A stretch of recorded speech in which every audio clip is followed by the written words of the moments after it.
हंसना जीवन की धड़कन है। जो धर्म हंसना नहीं जानता वह बहुत समय हुआ तब मर चुका। धड़कन बंद हो चुकी है, श्वास चलती नहीं है, लाश पड़ी है, लाश की पूजा चल रही है। धर्म पृथ्वी को रूपांतरित नहीं कर पाता है इसीलिए कि धर्म बार बार हंसने की भाषा भूल जाता है, गीत भूल जाता है, नृत्य भूल जाता है। यह कोई लत नहीं, यह तो तुम्हारी रोज की सुबह की प्रार्थना है, उपासना है। हंसो, जी भर कर हंसो। मेरे देखे अगर कोई समग्र रूपेण हंसना सीख ले कि जीवन की कोई भी परिस्थिति उससे उसकी हंसी न छीन पाए, उसकी मुस्कुराहट बनी ही रहे, सुख में, दुख में, सफलता में, असफलता में,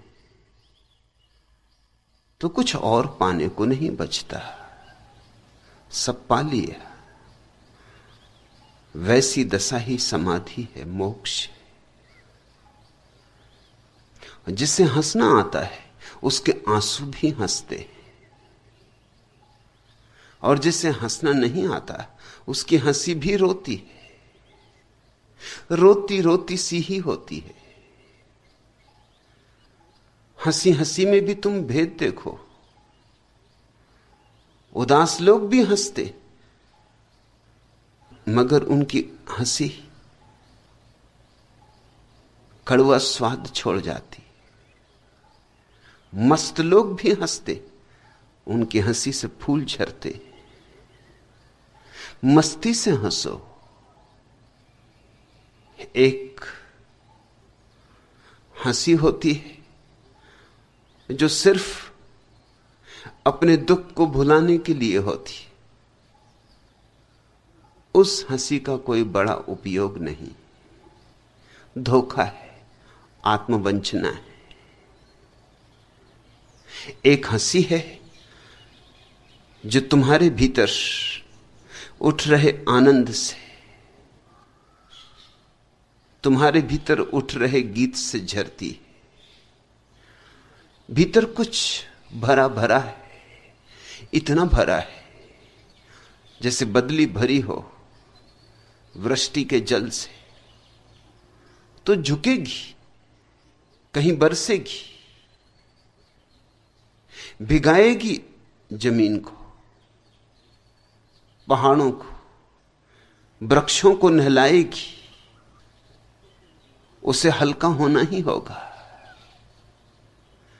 जो हंसी तुम्हें हल्का कर जाए, जो हंसी तुम्हारे आनंद का फैलाव हो, जो हंसी बांटती हो कुछ, वह हंसी पुण्य है। एक मित्र ने पूछा है, सत्य निरंजन ने पूछा है कि भगवान, हाल ही में मैं मराठी साहित्य के एक ख्यातिनाम लेखक आचार्य अत्रे की जीवन कथा पढ़ता था।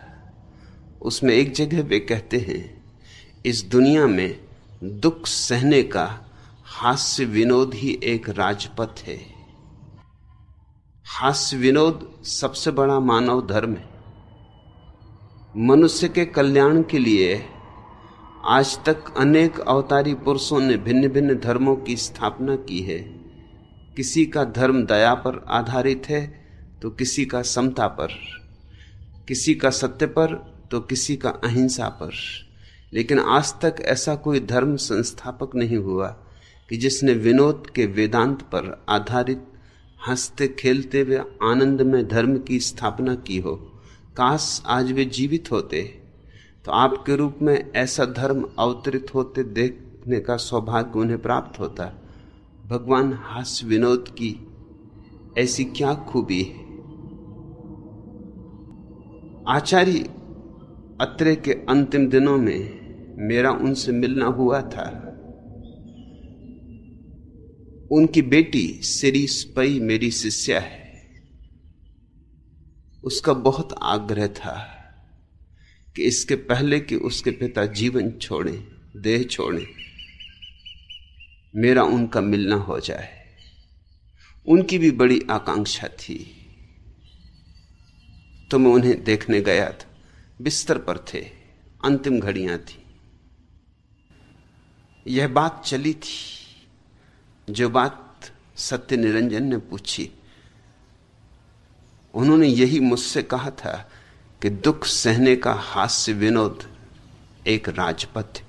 और मैंने उनसे कहा था, इस घड़ी में जब आप जीवन और मृत्यु के बीच जूझ रहे, मैं कोई विवाद खड़ा करूं उचित नहीं, लेकिन इतना जरूर निवेदन करूंगा कि फिर मेरे हास्य विनोद में और आपके हास्य विनोद में जमीन आसमान का अंतर है। आप कहते हैं हास्य विनोद दुख सहने का राजपथ है। फिर तो धोखा हुआ, फिर तो अफीम का नशा हुआ। तो कोई अफीम लेके दुख को भुला देता है, कोई शराब पी के दुख को भुला देता है, कोई किसी और ढंग से। तो तुमने हंस के भुला दिया, हास्य विनोद में भुला दिया। मगर भुलाने से कोई चीज मिटती?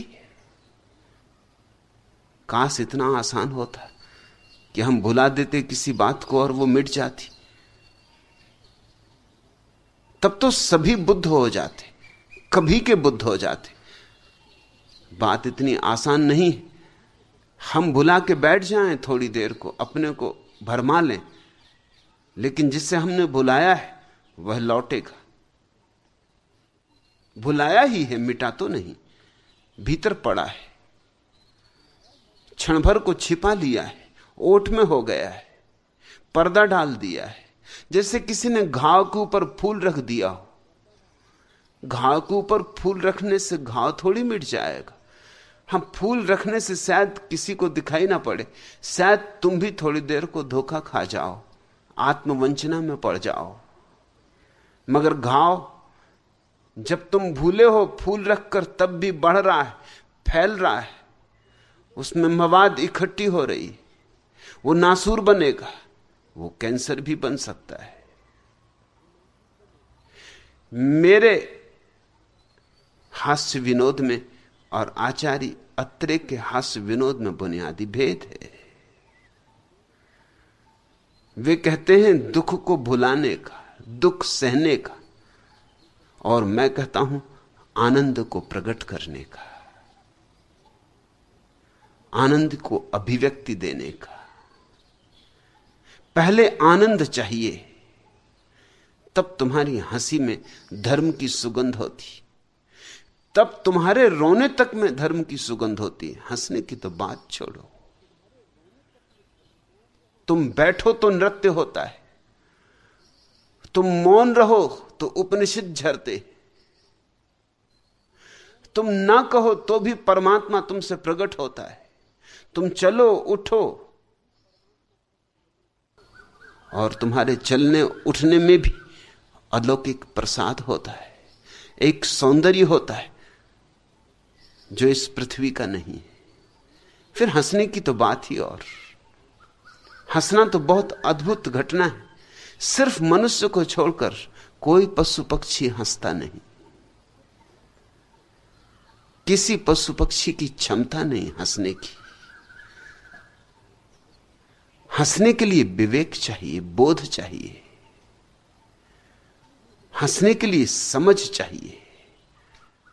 जितनी समझ गहरी होगी उतनी ही गहराई तुम्हारे हंसने में भी आएगी। इसलिए रंजन, मत ऐसा सोच कि अजीब लत लगी। लत नहीं है यह उपासना है। सत्संग है। मैं एक जागते हुए, जीते हुए, हंसते हुए, नाचते धर्म को पृथ्वी पर फैलता हुआ देखना चाहता हूं। ऐसा धर्म जो जीवन को अंगीकार करे, आलिंगन करे, जो जीवन के प्रति परमात्मा का अनुग्रह प्रकट करे, जो जीवन का त्यागी ना हो, जो जीवन का निषेध ना करता हो, जिसमें जीवन के प्रति अहोभाव हो, जो धन्यभागी समझे अपने को, जो हल्का फुल्का हो, भारी भरकम नहीं। पुराने सब धर्म बहुत भारी भरकम सिद्ध हुए। शुरुआत में तो ऐसे न थे, मगर यही तो दुर्भाग्य कि आदमी के हाथ में जो चीज पड़ जाती वही बिगड़ जाती। महावीर के साथ तो धर्म हंसता हुआ रहा होगा, बुद्ध के साथ तो हंसता हुआ रहा होगा, जीसस के साथ तो हंसता हुआ रहा होगा, नानक के साथ तो हंसता हुआ रहा होगा।